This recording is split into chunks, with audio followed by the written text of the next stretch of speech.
Hello, dear friends. Today I will bring you a story that you will surely love.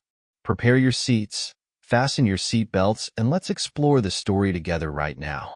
You never think it's going to happen to you. You hear the stories, people finding out their partners are cheating with someone close, like a neighbor or a coworker. But that's other people's problems, not yours. At least, that's what I told myself. Until I found myself in the middle of one of those stories. It started small, as these things often do. My wife, Emily, began mentioning our neighbor, Ryan, more frequently. Ryan helped fix the lawnmower today, or Ryan trimmed the hedges while you were at work. Harmless stuff, at first. I figured he was just being a good neighbor. Ryan had lost his wife a couple of years back, and we had always been on friendly terms.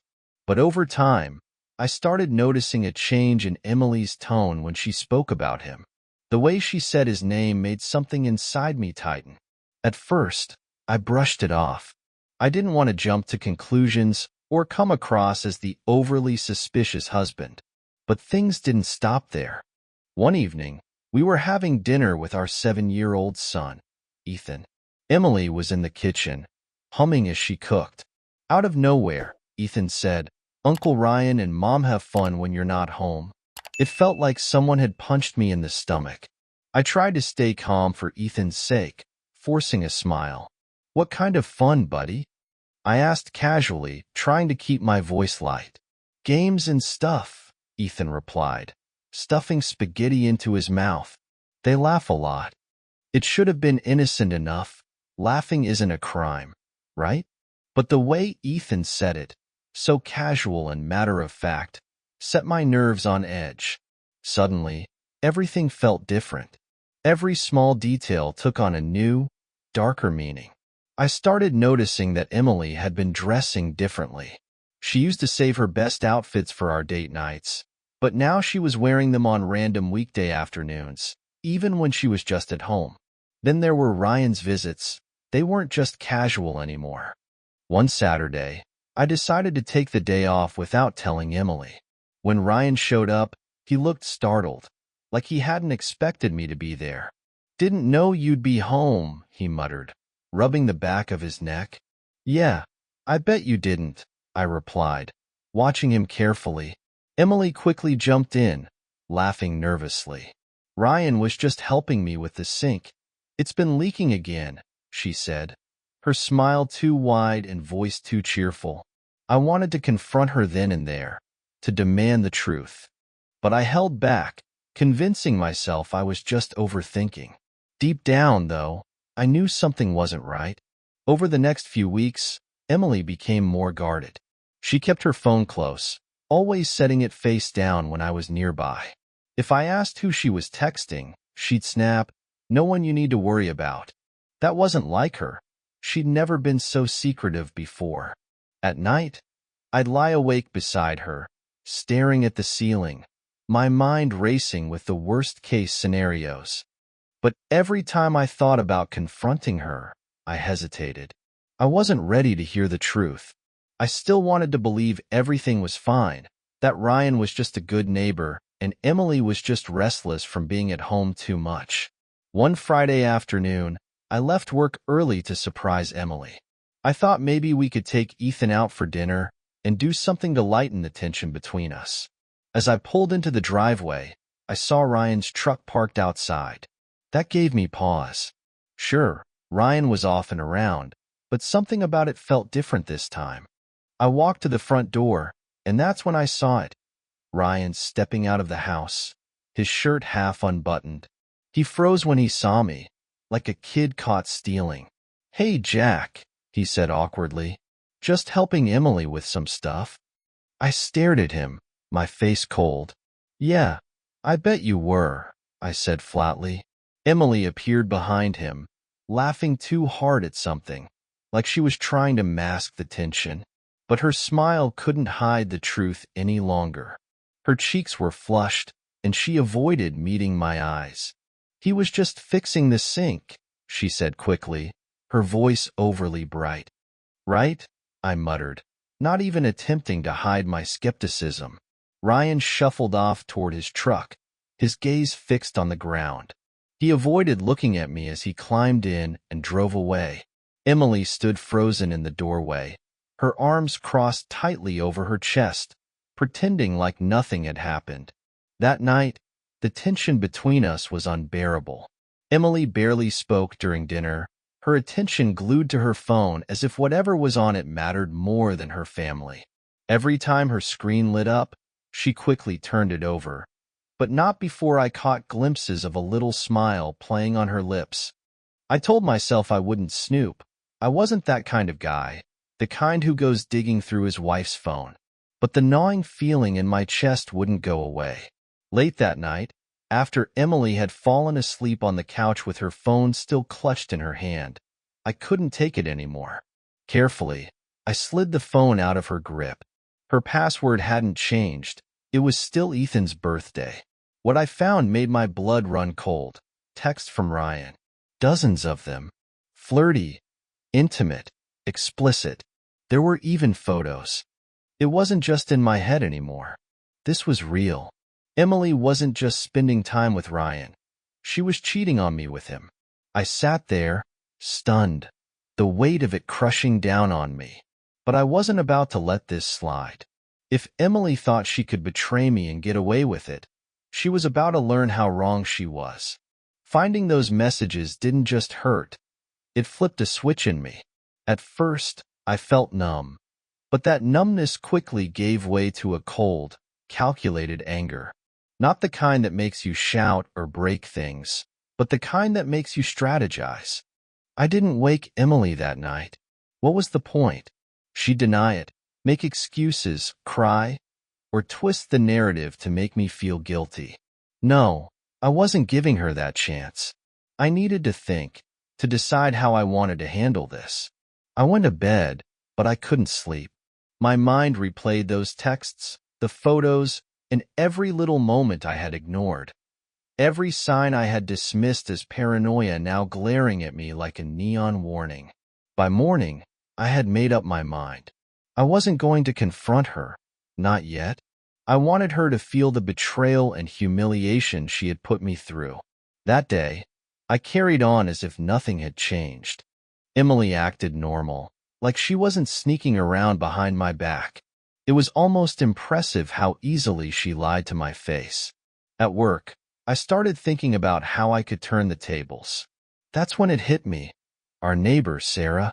She and her husband had moved in a couple of years ago. While we weren't close friends, we got along well enough. Sarah was in her early 30s, blonde, fit, and always seemed to have this playful energy. She wasn't oblivious to what was happening with Ryan and Emily. I'd caught her giving them suspicious looks a few times when we were all outside. It made me wonder if she knew more than I did. That evening, when Emily left for one of her errands, I decided to test the waters. I walked over to Sarah's house. She opened the door, surprised to see me, but she smiled. "Hi, Jack. Everything okay?" she asked. "Not really," I said, keeping my voice low. "Can we talk for a minute?" She nodded, stepping aside to let me in. We sat down in her living room. For a moment, neither of us spoke. I wasn't sure how to start, but Sarah seemed to sense something was wrong. Something about Sarah's demeanor shifted as she gave me a concerned look. "Is this about Emily and Ryan?" she asked quietly. Her directness caught me off guard. "So, you know?" I asked. Sarah sighed, leaning back in her chair. "I've suspected it for a while. Ryan's been acting weird, sneaky, secretive. And Emily? Let's just say she's not as subtle as she thinks." Hearing someone else confirm what I already knew didn't provide relief. If anything, it stoked the anger inside me. But what surprised me was Sarah's calmness. She didn't seem as shaken as I had expected. "You don't seem too upset," I said, raising an eyebrow. She shrugged. "I've known Ryan was a lousy husband for a while. This just confirms it." There was something in her tone. Resignation, maybe, or bitterness. It hit me that she wasn't as unaffected as she let on. She had just learned to mask it better. "I'm sorry," I said after a moment. You didn't deserve that. Sarah gave a small, humorless laugh. Neither did you. But here we are. We sat in silence for a while, both of us processing what we had just admitted. Then, out of nowhere, Sarah said something that caught me completely off guard.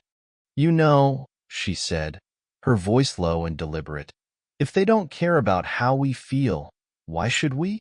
I stared at her, unsure if I had heard her correctly. What do you mean? She leaned forward, her eyes locking onto mine. I mean, if they want to act like our feelings don't matter, maybe it's time we do the same. Maybe it's time we stop being the ones who always play fair. There was a challenge in her voice, a spark of something dangerous. Part of me wanted to walk away, to say no before things got any more complicated. But another part of me, the part that was still burning with anger, wanted to see where this would lead. I didn't respond immediately, just watched her carefully. Finally, I nodded. You're right. Why should we? Sarah smiled, but there was no joy in it, only a cold satisfaction that mirrored my own. Over the next few days, things escalated quickly. Sarah and I didn't just become allies.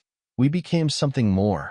It started with long conversations, venting about everything we'd endured, but it didn't take long for it to turn physical. It wasn't about love, and it wasn't even about attraction. It was about revenge, pure and simple. Every time I was with Sarah, I felt like I was reclaiming a part of the dignity Emily and Ryan had tried to strip from me. From the way Sarah acted, I knew she felt the same. We were careful, though. Neither of us wanted this to blow up in our faces before we were ready. We didn't flaunt what was happening or leave obvious signs. But that didn't mean we weren't planning something bigger.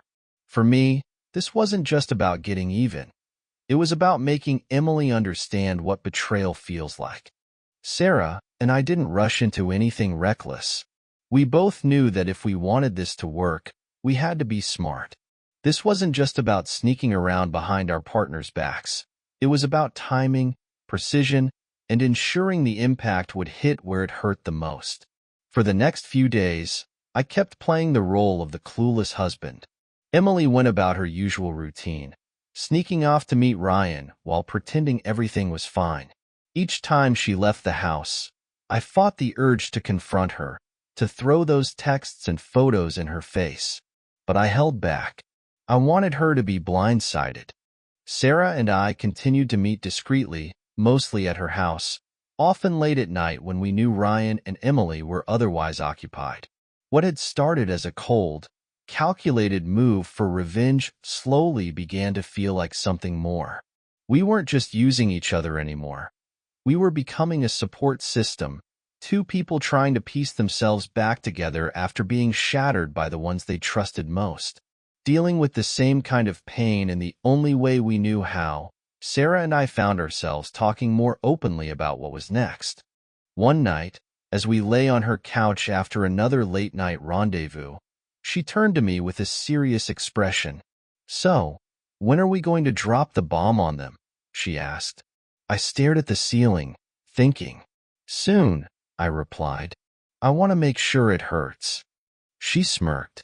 Oh, it'll hurt. Trust me. The perfect opportunity came a few days later. Ryan had invited some mutual friends over for a backyard barbecue. It was the kind of casual gathering we'd attended countless times before, except this time, I knew exactly what I was walking into. I insisted we go, acting as though everything was perfectly fine. Maybe Emily thought I was too oblivious to notice what was happening, or maybe she just didn't care anymore. Either way, I wasn't letting her keep up the charade. Sarah and I exchanged a glance when we arrived, a silent understanding passing between us. We hadn't told anyone what we were planning, not even our closest friends. This was going to be a public unveiling, a revelation neither Emily nor Ryan would see coming. The barbecue started off normally. People laughed, drank, and shared stories while Ryan manned the grill. Emily stayed close to him, occasionally glancing my way, as if to gauge my mood. I played my part well, smiling and chatting like nothing was wrong. Then, halfway through the evening, Sarah made her move. She sauntered over to where Ryan and Emily were standing, holding a glass of wine in one hand, a sly smile playing on her lips. "Ryan," she said sweetly, her voice loud enough for everyone nearby to hear, "can I borrow your wife for a minute? I need to show her something inside."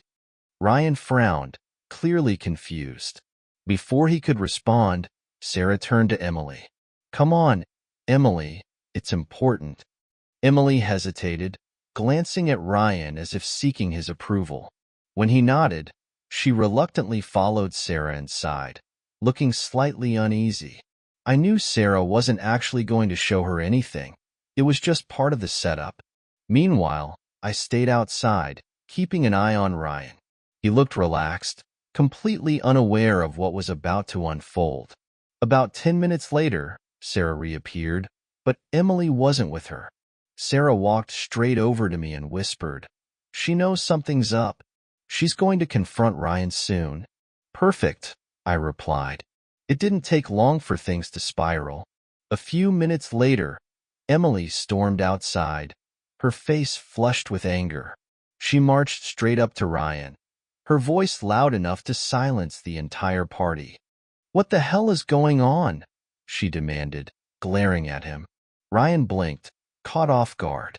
"What are you talking about?" "You know exactly what I'm talking about," Emily snapped, her voice shaking. "You and Sarah, don't play dumb." Ryan glanced at Sarah, who was standing beside me with a smug expression. He opened his mouth to respond, but before he could, I stepped forward. "Actually, Emily," I said calmly, "you might want to stop pretending you're the victim here. We both know you're not exactly innocent in all of this." She turned to me, her eyes wide with shock. "What?" "That's right," I said, my voice cold. "I know about you and Ryan. I've known for weeks." Gasps rippled through the crowd as people began to realize what was happening. Ryan looked like he wanted to disappear, while Emily's face turned bright red. "I didn't say anything," I continued, my tone steady, "because I wanted you to know what it feels like. And now you do." For a moment, no one spoke. The silence was deafening, broken only by the crackling of the grill and the faint sound of someone nervously clearing their throat. Then, slowly, people began whispering, casting curious glances at Emily and Ryan. Emily looked around, clearly overwhelmed by the attention, while Ryan stood frozen, unable to meet anyone's gaze. The reality of what they had done, and how publicly it had all unraveled, was finally sinking in.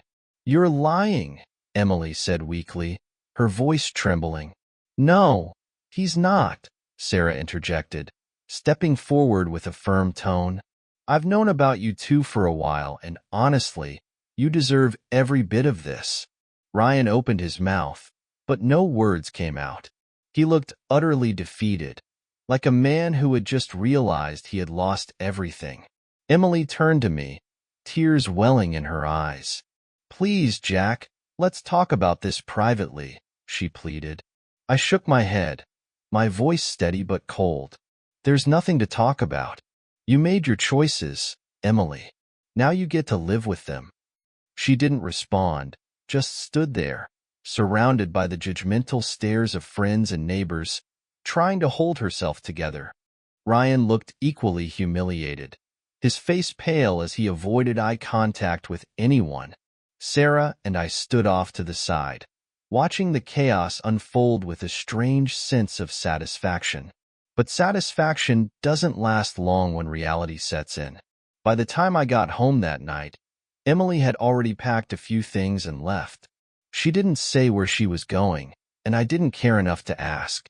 The house was eerily quiet without her, but it felt more peaceful than it had in weeks. I should have felt relieved, but instead, I felt empty. The divorce process began almost immediately. Emily tried to delay it, sending messages about wanting to work things out or start fresh. But I wasn't interested. There was nothing left to salvage. I wasn't angry anymore. I was just done. She hired a lawyer who argued for a bigger share of our assets, claiming she had been a devoted wife and mother. But my lawyer had the texts, the photos, and everything else I had saved. There was no way she could spin the narrative in her favor. In the end, Emily walked away with less than she hoped for, but more than she deserved. Sarah divorced Ryan too. Their split was equally messy, with Ryan trying to convince her that what had happened didn't mean anything. But Sarah wasn't having it. She had already made up her mind to move on, and nothing Ryan said could change that.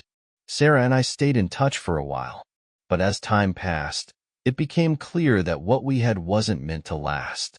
It had started as revenge, a way to cope with betrayal, and once the dust settled, we realized we needed time to heal on our own. One night, over drinks, Sarah said, "I think we both got what we wanted. Maybe not what we needed, though." She was right. Revenge had felt good in the moment, but it hadn't fixed anything. It hadn't undone the pain or made things easier. All it had done was leave us with the wreckage of our old lives and the daunting task of figuring out what came next. We parted ways that night on good terms, wishing each other the best. The months that followed were tough. I moved into a small apartment downtown, a far cry from the house Emily and I had shared, but it was mine. I threw myself into work, trying to keep my mind off everything. Some days were better than others, but there were still nights when I lay awake, wondering how things had gotten so bad. Friends stopped calling after a while, unsure of what to say or how to act around me. The few who stuck around avoided bringing up Emily or Ryan, which I appreciated. I didn't want to talk about them anymore. I just wanted to move on. One afternoon, I ran into Emily at a coffee shop. She looked different, tired, older, as if the past few months had taken their toll. She smiled awkwardly when she saw me, but I didn't return it. "Jack," she said softly, testing the waters. "Emily," I replied curtly. There was an awkward pause before she said, "I just wanted to say I'm sorry for everything." I nodded but didn't respond. What was there to say? Sorry wouldn't undo the betrayal or the pain. "I hope you're doing okay," she added, her voice hesitant. "I'm getting there," I said simply. And with that, I walked away, leaving the past behind me for good. Looking back, I'm not sure if I handled everything the right way. Maybe I could have taken the high road, confronted Emily without resorting to revenge. But in the moment, it felt like the only way to regain some sense of control in a situation where I had none. Revenge didn't fix anything. It didn't bring closure, and it didn't erase the betrayal. All it did was create more damage, more complications. But it's done now, and there's no going back. All I can do is move forward. Life isn't perfect, but it's mine. And maybe, with time, I'll figure out how to rebuild something better from the pieces that were left behind. Thank you for watching today's story. For more meaningful stories, please subscribe to our channel. See you in the next stories.